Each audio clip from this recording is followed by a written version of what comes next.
नमस्कार जय जगन्नाथ शुभ सकाळ आज हूँ मे 5 तारिख सोमवार आज थिला प्रथम खबर परलोकरे जोगगुरु स्वामी शिवानंद आउ नाहांती जोगगुरु शिवानंद वाराणसी रे 128 वर्ष बयस रे आखि बुझिचंती जोगगुरु बाबा शिवानंद गत 3 दिन हब स्वास्थ्यगत समस्या पई हॉस्पिटल रे भर्ती होइतिले तांकर निश्वास प्रश्वास रे समस्या थिला बाबा शिवानंद तांको जीवन को जोग साधना रे समर्पित करथिले तांको 2022 रे पद्मश्री सम्मान रे सम्मानित करा जायतिला ई सम्मान ग्रहण करिबारे से सबुटु वयस्क थिले परवर्ती खबर काश्मीर रामवन रे बड़ दुर्घटना 700 फुट गभीर खाईरे खसिला सेना ट्रक जम्मू और काश्मीर रामवन जिले में रविवार 4 मे 2025 एक मर्मतुद दुर्घटना रे भारतीय सेनार 3 जन सैनिकों मृत्यु होईछि।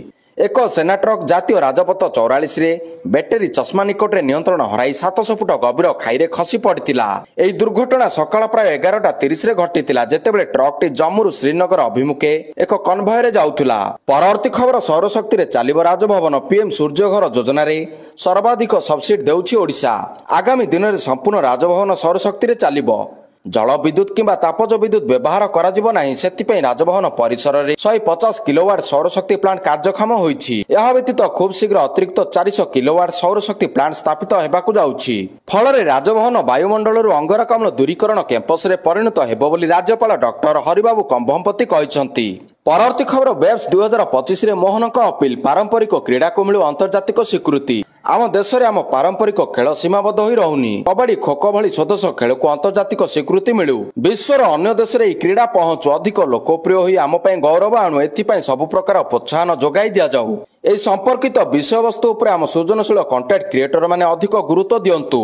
मुंबई रे आयोजित विश्व दृश्य श्राव्य मनोरंजन शिखर सम्मेलन रे एपरि आह्वान देइछंती मुख्यमंत्री मोहन चरण माझी। परवर्ती खबर खोलिला बद्रीनाथ भक्त मानक पई चारिधाम मध्य बद्रीनाथ धामर कपाट खोला जाइछि। समग्र मंदिर फूल रे सजा जाइछि। एही अवसर रे मंदिर उपरे पुष्प वृष्टि करा जाइथिला। द्वार खोलिबा परे भक्त माने पूजा करथिले एवं भगवान बद्री विशाल को आशीर्वाद ग्रहण करथिले। बद्रीनाथ मंदिर भगवान विष्णु को समर्पित एवं हिंदू मानक पई पवित्र स्थान मध्यरु गोटिए भाबरे विवेचना करा जाए। परवर्ती खबर इमरान खान और बिलावल भट्टोंकर एक्स अकाउंट ब्लॉक। पाकिस्तान रो पूर्वतन प्रधानमंत्री इमरान खान एवं पूर्वतन वैदेशिक मंत्री बिलावल भट्टोंकर एक्स अकाउंट को भारत रे ब्लॉक करा जाइछि। पहलगाम आतंकवादी आक्रमण पर भारत और पाकिस्तान मध्य बढ़ुवा उत्तेजना मध्य पाकिस्तान सूचना एवं प्रसारण मंत्री अताउल्लाह तारान को एक्स अकाउंट उपरे मध्य प्रतिबंधक लगा जाइछि। पूर्वरु सेमाने दाबी करथिले जे इस्लामाबाद पाखरे विश्वस्त गुइंदा सूचना अछि जे एप्रिल 22 रे पहलगाम रे होइतिबा आतंकवादी आक्रमण परे नुआदिल्ली 24 रु 36 घंटा मध्य पड़ोशी देश उपरे सामरिक आक्रमण करिपारे। इमरान खान एवं बिलावल भुट्टोंकर एक्स अकाउंट रे एक वार्ता लेखा जाइतिबा देखा जाइछि। एथिरे लेखा होइछि आईनगत दाबी अनुसार याहाकु भारत रे निषिद्ध करा जाइछि। पाकिस्तानी राजनेता को एक्स अकाउंट रो प्रोफाइल फोटो एवं कवर फोटो खाली देखा जाउछि। परवर्ती खबर दीघा जगन्नाथ मंदिर विवाद पक्ष रखिबा परे बाहरिले सेवायत नियोगर सभापति और संपादक। दीघा जगन्नाथ मंदिर विवाद प्रसंग रे निजर पक्ष रखिबा परे प्राय 45 मिनिट परे श्रीमंदिर प्रशासन कार्यालय बाहरी सेवायत नियोगर सभापति गणेश दास महापात्र और संपादक रामकृष्ण दास महापात्र किंतु उभय गणमाध्यम सामने मुह खोलिले नाही। सूचना योग्य पक्ष रखिबा पई हाजर होइतिले सेवायत नियोगर सभापति और संपादक रामकृष्ण दास महापात्र। दीघा जगन्नाथ मंदिर को दारू नेजिबा प्रसंग रे श्रीमंदिर समस्त सेवायत नियोगर सभापति और संपादकों को नोटिस करथिला। या छडा श्रीमंदिर प्रशासन कार्यालय रे 3टी पर्याय रे गुरुत्वपूर्ण बैठक बसिथिला। राज्य को पुणी फेरिबो प्रबल ग्रीष्म प्रवाह 7 तारिख परे 2 रु 4 डिग्री जाय तापमात्रा वृद्धि पाइबा सह पुणी असंबल ताती अनुभव हेबो बोली पूर्वानुमान करिछि पाणीपाग विभाग। एथिस आउरी 4 दिन काल बैशाखीर तांडव जारी रहिबो। आगामी 7 तारिख जाए राज्य में जारी रहिबो वर्षा।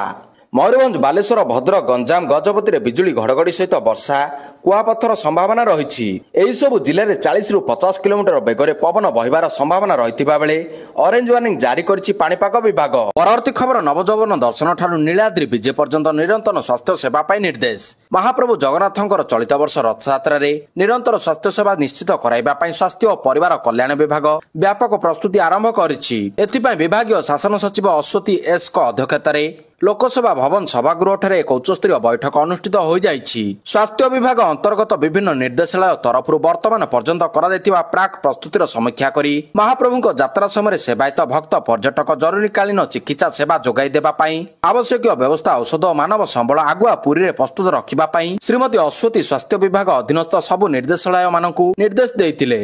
ପରବର୍ତ୍ତୀ ଖବର ଆଜି ମୁଖ୍ୟମନ୍ତ୍ରୀଙ୍କ ଅଭିଯୋଗ ଶୁଣାଣି ବନ୍ଦ। ଆଜି ଭୁବନେଶ୍ୱର ୟୁନିଟ୍ 5 ସ୍ଥିତ ପ୍ରକୋଷ୍ଠରେ ମୁଖ୍ୟମନ୍ତ୍ରୀଙ୍କ ଅଭିଯୋଗ ଶୁଣାଣି ବନ୍ଦ ରହିବ। ପ୍ରବଳ ଗ୍ରୀଷ୍ମ ପ୍ରବାହକୁ ଦୃଷ୍ଟିରେ ରଖି ଏହି ପ୍ରକାର ନିଷ୍ପତ୍ତି ନିଆଯାଇଛି। ମୁଖ୍ୟମନ୍ତ୍ରୀଙ୍କ କାର୍ଯ୍ୟାଳୟ ପକ୍ଷରୁ ଏହି ସୂଚନା ଦିଆଯାଇଛି। 2 ଦିନର କାଳବୈଶାଖୀ ପରେ ରାଜ୍ୟରେ ଗ୍ରୀଷ୍ମ ପ୍ରବାହ ବଢିଛି। ଦିନର ତାପମାତ୍ରା 35 ଡିଗ୍ରୀ ପାର କରିଛି। ଦିନରେ ଲୋକମାନେ ଘରୁ ବାହାରକୁ ଯିବାକୁ ଭୟ କରୁଛନ୍ତି। ଅଂଶୁଘାତରେ ଏକାଧିକ ଜୀବନ ଚାଲିଗଲାଣି। ପରବର୍ତ୍ତୀ ଖବର ରାହୁଲଙ୍କ ବୟାନକୁ ନେଇ ତାତିଲା ବିଜେପି। କଂଗ୍ରେସ ସାଂସଦ ଏବଂ ଲୋକସଭା ବିରୋଧୀ ଦଳ ନେତା ରାହୁଲ ଗାନ୍ଧୀ ପୁଣି ଥରେ ତାଙ୍କ ବୟାନ ପାଇଁ ଖବରର ଶିରୋନାମାରେ ଅଛନ୍ତି। ବିଜେପି ପ୍ରାୟତଃ କଂଗ୍ରେସ ନେତାଙ୍କୁ ବିଦେଶରେ ଦେଇଥିବା ବୟାନ ପାଇଁ ଆକ୍ରମଣ କରିଥାଏ। ଭଗବାନ ରାମକୁ ଏକ କାଳ୍ପନିକ ଚରିତ୍ର ବୋଲି କହିବା ତାଙ୍କ ବୟାନ ପୁଣି ଥରେ ହଙ୍ଗାମା ସୃଷ୍ଟି କରିଛି। ନିକଟରେ ତାଙ୍କର ଆମେରିକା ଗସ୍ତ ସମୟରେ ରାହୁଲ ଗାନ୍ଧୀ ବ୍ରାଉନ ବିଶ୍ୱବିଦ୍ୟାଳୟରେ ଆୟୋଜିତ ଏକ କାର୍ଯ୍ୟକ୍ରମରେ କହିଥିଲେ ଯେ ସମସ୍ତେ ପୌରାଣିକ ଚରିତ୍ର। ପ୍ରଭୁ ରାମ ସେହିପରି ଥିଲେ। ସେ କ୍ଷମାଶୀଳ ଏବଂ ଦୟାଳୁ ଥିଲେ। ଏହି ଭାଇରାଲ ଭିଡିଓକୁ ନେଇ ଭାରତୀୟ ଜନତା ପାର୍ଟି ବିଜେପି ରାହୁଲ ଗାନ୍ଧୀଙ୍କୁ ଟାର୍ଗେଟ କରିଛି। ପରବର୍ତ୍ତୀ ଖବର ପ୍ରଧାନମନ୍ତ୍ରୀ ମୋଦିଙ୍କୁ ଭେଟିଲେ ବାୟୁସେନା ମୁଖ୍ୟ। ପହଲଗାମ ଆତଙ୍କବାଦୀ ଆକ୍ରମଣ ପରେ ଭାରତ ଓ ପାକିସ୍ତାନ ମଧ୍ୟରେ ଉତ୍ତେଜନା ବୃଦ୍ଧି ପାଇଥିବା ବେଳେ ପ୍ରଧାନମନ୍ତ୍ରୀ ନରେନ୍ଦ୍ର ମୋଦିଙ୍କୁ ଭେଟିଛନ୍ତି ବାୟୁସେନା ମୁଖ୍ୟ ମାର୍ଶାଲ ଅମରପ୍ରୀତ ସିଂ। ସେ ରବିବାର ପ୍ରଧାନମନ୍ତ୍ରୀ ନରେନ୍ଦ୍ର ମୋଦିଙ୍କୁ ଭେଟିଛନ୍ତି ଗୁରୁତ୍ୱପୂର୍ଣ୍ଣ ଆଲୋଚନା କରିଥିବା ଜଣାପଡିଛି। କେବଳ ବାୟୁସେନା ନୁହେଁ, ପିଏମ୍ ମୋଦି 3 ସେନା ଜଳସ୍ଥଳ ଆକାଶ ବାହିନୀର ମୁଖ୍ୟଙ୍କ ସହ ସାକ୍ଷାତ କରିଛନ୍ତି। ପହଲଗାମ ଆକ୍ରମଣ ପରେ ପାକିସ୍ତାନ ବିରୋଧରେ ସାମରିକ କାର୍ଯ୍ୟାନୁଷ୍ଠାନ ନେବା ପାଇଁ ଆଲୋଚନା କରାଯାଉଥିବା ସୂଚନା ରହିଛି। ପରବର୍ତ୍ତୀ ଖବର ତିକ୍ତତା ମଧ୍ୟରେ ପାକିସ୍ତାନକୁ ବଡ ଝଟକା। ଚେନାବ ନଦୀର ପାଣି ଅଟକାଇଲା ଭାରତ। ପହଲଗାମରେ ଆତଙ୍କବାଦୀ ଆକ୍ରମଣ ପରେ ପାକିସ୍ତାନକୁ ପାଣି ଦେବାକୁ ଭାରତ ସରକାର ସିନ୍ଧୁ ଜଳ ସନ୍ଧି ରଦ୍ଦ ଘୋଷଣା କରିଥିଲେ, ଯାହାକୁ ନେଇ ପାକିସ୍ତାନ ଖୁବ୍ ଚିନ୍ତାରେ ଅଛି। ଆଉ ଏବେ ନିଷ୍ପତ୍ତିକୁ କାର୍ଯ୍ୟକାରୀ କରାଯାଇଛି। ପିଟିଆଇର ରିପୋର୍ଟ ଅନୁସାରେ ଚେନାବ ନଦୀରେ ଥିବା ବଗଲିହା ଡ୍ୟାମରେ ଚେନାବ ନଦୀର ପାଣି ବନ୍ଦ କରାଯାଇଛି। ଆହୁରି ମଧ୍ୟ ଝେଲମ ନଦୀ ଉପରେ କିଶନଗଙ୍ଗା ଡ୍ୟାମ ମାଧ୍ୟମରେ ପାଣି ଅଟକାଇବାକୁ ଯୋଜନା କରାଯାଉଛି। ପରବର୍ତ୍ତୀ ଖବର ଦିଲ୍ଲୀ ତେଲ ଆଭିବ ଏୟାର ଇଣ୍ଡିଆ ବିମାନକୁ ନିଆଗଲା। ଆବୁଧାବି ମେ 6 ପର୍ଯ୍ୟନ୍ତ ଉଡାଣ ବାତିଲ। ଦିଲ୍ଲୀ ତେଲ ଆଭିବ ଏୟାର ଇଣ୍ଡିଆ ବିମାନକୁ ରବିବାର ଆବୁଧାବି ନିଆଯାଇଛି। ଇସ୍ରାଏଲ ସହର ବିମାନ ବନ୍ଦର ନିକଟରେ କ୍ଷେପଣାସ୍ତ୍ର ଆକ୍ରମଣ ଯୋଗୁଁ ଏହି ପଦକ୍ଷେପ ନିଆଯାଇଛି। ସୂତ୍ର ଅନୁସାରେ ଏହି ଆକ୍ରମଣ ଏୟାର ଇଣ୍ଡିଆ ଫ୍ଲାଇଟ୍ AI-139 ତେଲ ଆଭିବରେ ଅବତରଣ କରିବାର ପାଖାପାଖି 1 ଘଣ୍ଟା ପୂର୍ବରୁ ହୋଇଥିଲା। ବିମାନ ପୁଣି ଥରେ ଦିଲ୍ଲୀ ଫେରିବ। ତେବେ ଏୟାରଲାଇନ ମେ 6 ତାରିଖ ପର୍ଯ୍ୟନ୍ତ ତେଲ ଆଭିବ ଉଡାଣ ବାତିଲ କରିଦେଇଛି। ପରବର୍ତ୍ତୀ ଖବର ଗଞ୍ଜାମରୁ ବିପୁଳ ମାରଣାସ୍ତ୍ର ଜବତ। 18 ଅପରାଧୀ ଗିରଫ। ସ୍ପେଶାଲ ଡ୍ରାଇଭରେ ଗଞ୍ଜାମ ପୋଲିସକୁ ବଡ ସଫଳତା ମିଳିଛି। ପୋଲିସ ବିଭିନ୍ନ ସ୍ଥାନରେ ଚଢାଉ କରି 18 ଜଣଙ୍କୁ ଗିରଫ କରିଛି। 17ଟି ମାଉଜର, 66ଟି ଅଫୁଟା ଗୁଳି, 4ଟି ଖୋକା ସହ 16 ମୋବାଇଲ ଜବତ କରାଯାଇଛି।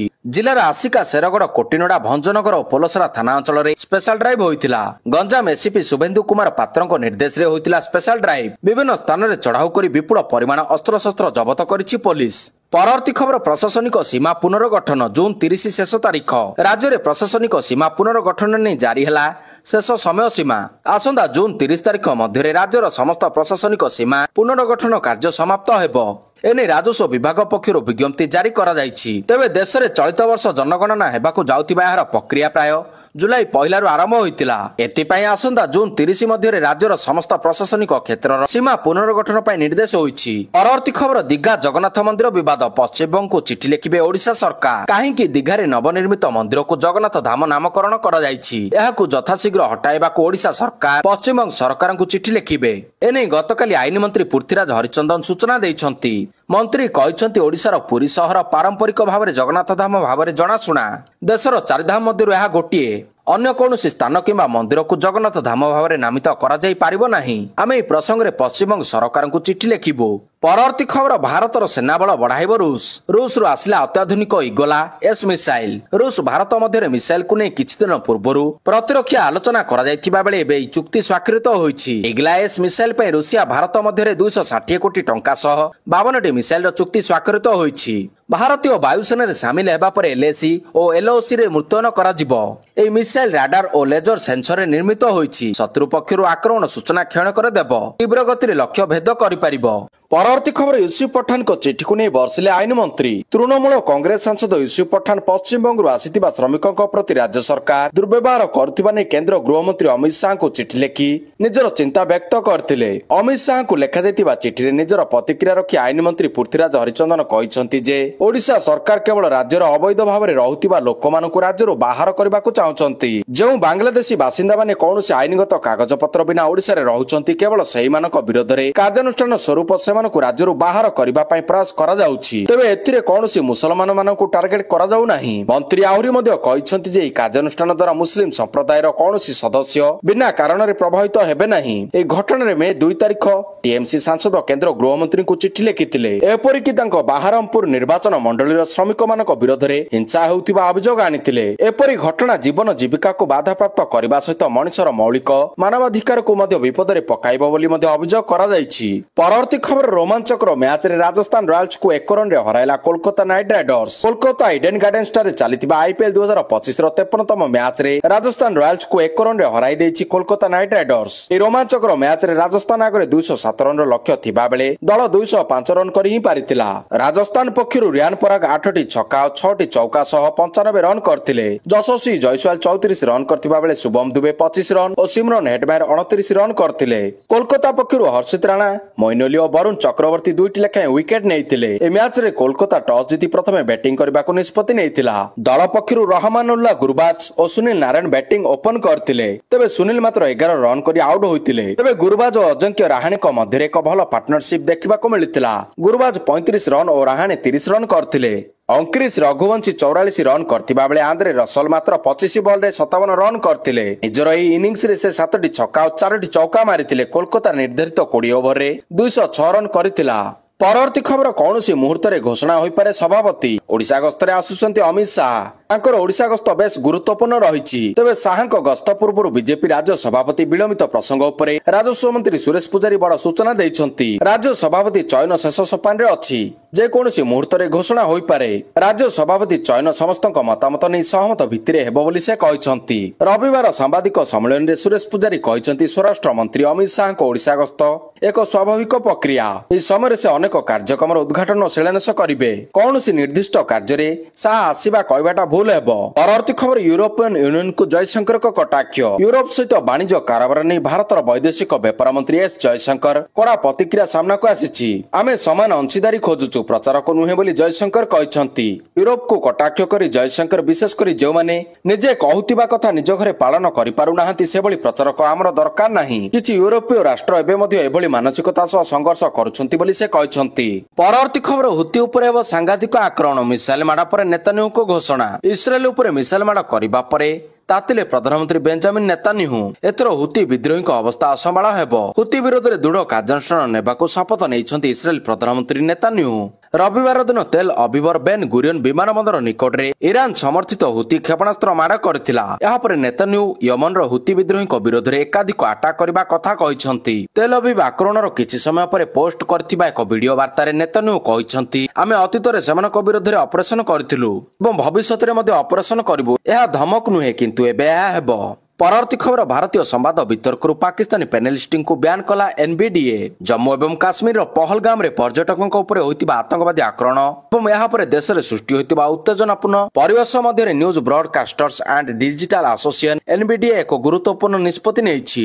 ଭାରତୀୟ ସମ୍ବାଦ ବିତର୍କରେ ପାକିସ୍ତାନର ସମସ୍ତ ପ୍ୟାନେଲିଷ୍ଟଙ୍କୁ ଏନବିଡିଏ ବ୍ୟାନ୍ କରିଛି। ଏନବିଡିଏ ଏହାର ସଦସ୍ୟ ନ୍ୟୁଜ ଚ୍ୟାନେଲ ଏବଂ ଡିଜିଟାଲ ପ୍ଲାଟଫର୍ମ ଗୁଡ଼ିକୁ ଏକ ପରାମର୍ଶ ଜାରି କରିଛି ଯେ ସେମାନେ ପାକିସ୍ତାନର କିଛି ପ୍ୟାନେଲିଷ୍ଟଙ୍କୁ ସେମାନଙ୍କ କାର୍ଯ୍ୟକ୍ରମରେ ନିମନ୍ତ୍ରଣ କରିବାରୁ ନିବୃତ୍ତ ରୁହନ୍ତୁ। ପରବର୍ତ୍ତୀ ଖବର ବଢିଲା ମନ୍ତ୍ରୀଙ୍କ ଦରମା। ଭାରତ ସହିତ ଉତ୍ତେଜନା ମଧ୍ୟରେ ଗରିବ ପାକିସ୍ତାନ ଏହାର ମନ୍ତ୍ରୀମାନଙ୍କ ଦରମା ବିପୁଳ ପରିମାଣରେ ବୃଦ୍ଧି କରିଛି। ମନ୍ତ୍ରୀମାନଙ୍କ ଦରମା 140% ବୃଦ୍ଧି କରାଯାଇଛି। ମନ୍ତ୍ରୀମାନଙ୍କ ଦରମା 140% ବୃଦ୍ଧି କରାଯାଇଛି। ବର୍ଦ୍ଧିତ ଦରମା 1 ଜାନୁଆରୀ 2025ରୁ ପିଛିଲା ଭାବରେ ଲାଗୁ ହେବ।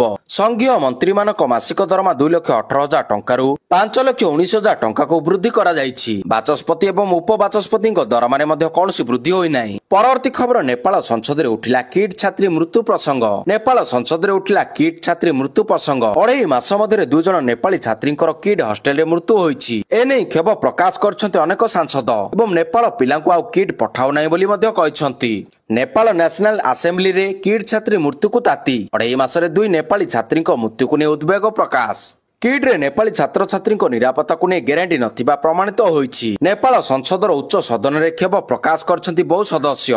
ପରବର୍ତ୍ତୀ ଖବର ପାକିସ୍ତାନକୁ ଚେତାବନୀ ଦେଲେ ରାଜନାଥ। ପହଲଗାମ ଆତଙ୍କବାଦୀ ଆକ୍ରମଣ ପରଠାରୁ ଭାରତ ଏବଂ ପାକିସ୍ତାନ ମଧ୍ୟରେ ଉତ୍ତେଜନା ଶୀର୍ଷରେ ରହିଛି ଏବଂ ଏହି ସମୟରେ ପ୍ରତିରକ୍ଷା ମନ୍ତ୍ରୀ ରାଜନାଥ ସିଂ ଏକ ବଡ଼ ବୟାନ ଦେଇଛନ୍ତି। ଦିଲ୍ଲୀରେ ଆୟୋଜିତ ଏକ କାର୍ଯ୍ୟକ୍ରମରେ ରାଜନାଥ ସିଂ କହିଥିଲେ ଯେ ଶତ୍ରୁକୁ ତାର ନିଜ ଭାଷାରେ ଜବାବ ଦିଆଯିବ। ଯିଏ ଦେଶ ଆଡ଼କୁ ଆଖି ଉଠାଇବାକୁ ସାହସ କରୁଥିବା ଲୋକଙ୍କୁ ମୋ ସେନା ସହିତ ଉଚିତ ଜବାବ ଦେବା ମୋର ଦାୟିତ୍ୱ। ଏହି ସମୟରେ ସେ ଦେଶବାସୀଙ୍କୁ ଆଶ୍ୱାସନା ଦେଇଥିଲେ ଯେ ପ୍ରଧାନମନ୍ତ୍ରୀ ନରେନ୍ଦ୍ର ମୋଦିଙ୍କ ନେତୃତ୍ୱରେ ଆପଣ ଯାହା ଚାହିଁବେ ତାହା ନିଶ୍ଚିତ ଭାବରେ ହେବ।